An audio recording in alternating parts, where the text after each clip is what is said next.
Hi friends, welcome to my channel. ఈ రోజు మరొక ఇంట్రెస్టింగ్ స్టోరీతో మీ ముందుకు వచ్చాను.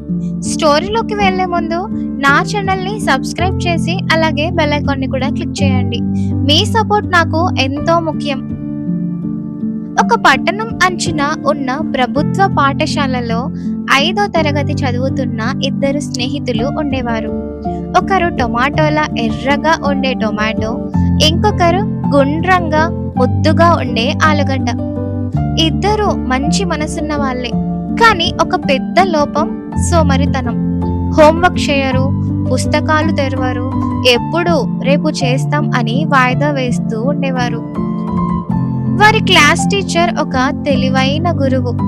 పిల్లల్ని శాసించడం కంటే వాళ్లకు జీవితం అర్థమయ్యేలా చెప్పాలని నమ్మేవారు. ఒకరోజు పరీక్ష పేపర్లు ఇచ్చారు. అందరూ బాగానే రాశారు, కానీ టొమాటో, ఆలుగడ్డ మాత్రం చాలా తక్కువ మార్కులు తెచ్చుకున్నారు. క్లాస్లో కొందరు వాళ్ళని చూసి నవ్వారు. వాళ్ళు తల దించుకున్నారు, కానీ అలవాటు మాత్రం అస్సలు మార్చుకోలేదు. కొన్ని రోజులకు టీచర్ ఒక కొత్త ప్రకటన చేశారు. మన స్కూల్లో జీవిత నైపుణ్యాల పోటీ ఉంటుంది అని చెప్పారు. ఎవరు గెలుస్తారో వారికి స్కాలర్షిప్ కూడా వస్తుంది అని అన్నారు. అందరూ ఉత్సాహంగా సిద్ధమయ్యారు. కానీ టొమాటో, ఆలుగడ్డ మాత్రం మనకి ఏం అవసరం, ఇది కూడా కష్టమే అని వదిలేశారు.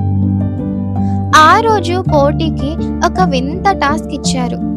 ఒక ఖాళీ గదిని ఉపయోగకరమైన స్థలంగా మార్చండి అని ఇచ్చారు. అందరూ గుంపులుగా లేచి పని మొదలు పెట్టారు. టొమాటో, ఆలుగడ్డ మాత్రం మొదట కూర్చున్నారు. ఇది ఎలా చేయాలి అని ఆలోచించారు. ఇంకా అయోమయంలో పడిపోయారు. అప్పుడు టీచర్ దగ్గరకు వచ్చి మెల్లగా చెప్పారు, సోమరితనం సమస్య కాదు, ప్రయత్నం చేయకపోవడమే సమస్య అని అన్నారు. ఆ మాట వాళ్ళను కుదిపేసింది. ఇద్దరూ ఆ గదిని చూశారు. మూలలో పాత కుర్చీలు, విరిగిన బల్లలు, దుమ్ము పట్టిన పుస్తకాలు. మొదట చిన్నగా శుభ్రం చేయటం మొదలుపెట్టారు. దుమ్ము ఎగిరింది, చేతులు నొప్పి వచ్చాయి. కానీ కొద్దిసేపటికి వాళ్లకు ఒక ఆలోచన వచ్చింది. ఇదే ఒక చిన్న లైబ్రరీగా మారుద్దాం అని. వాళ్ళు పాత బట్టలను సరిచేశారు, పుస్తకాలను అమర్చారు, గోడలకు చేతితో పోస్టర్లు వేశారు. సాయంత్రానికి ఆ గది చాలా మారిపోయింది. అది ఇప్పుడు పిల్లలందరికీ చదవటానికి ఒక అందమైన చోటుగా మారింది. ఫలితాలు ప్రకటించే రోజు వచ్చింది. టీచర్ చెప్పారు, గెలిచింది టొమాటో, ఆలుగడ్డ టీం అని. అందరూ ఆశ్చర్యపోయారు. వాళ్ళు కూడా అసలు నమ్మలేకపోయారు. టీచర్ నవ్వుతూ చెప్పారు, ఇవాళ వాళ్ళు గెలిచింది పోటీ కాదు, తమపై తామే గెలిచారు అని చెప్పారు. ఆ రోజు నుంచి వాళ్ళ జీవితమే మారిపోయింది. హోంవర్క్ సమయానికి చేయటం, చిన్న పనైనా వెంటనే పూర్తి చేయటం అలవాటుగా మారింది. క్లాస్లోనే కాదు, ఇంట్లో కూడా వాళ్ళను చూసి అందరూ ఆశ్చర్యపోయారు.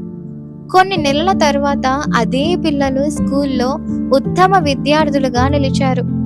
వాళ్ళు ఎప్పుడూ ఒక మాట గుర్తు పెట్టుకున్నారు, సోమరితనం మనల్ని ఆపదు, మనమే మనల్ని ఆపుకుంటాం అని. రాత్రి స్కూల్ ప్రాంగణంలో టీచర్ ఒంటరిగా నిలబడి ఆ లైబ్రరీ గదిని చూసి చిరునవ్వు నవ్వారు. ఎందుకంటే ఇద్దరు సోమరిపోతు పిల్లలు ఇప్పుడు తెలివైన నాయకులు అయ్యారు అని. ఫైనల్ గా మోరల్ ఆఫ్ ద స్టోరీ ఏంటి అంటే, తెలివి అనేది పుట్టుకతో రాదు, ప్రయత్నంతో వస్తుంది. మీకు ఇంకా ఇలాంటి స్టోరీస్ కావాలి అంటే నా ఛానల్ని సబ్స్క్రైబ్ చేసి అలాగే బెల్ ఐకాన్ని కూడా క్లిక్ చేయండి. Thanks for watching.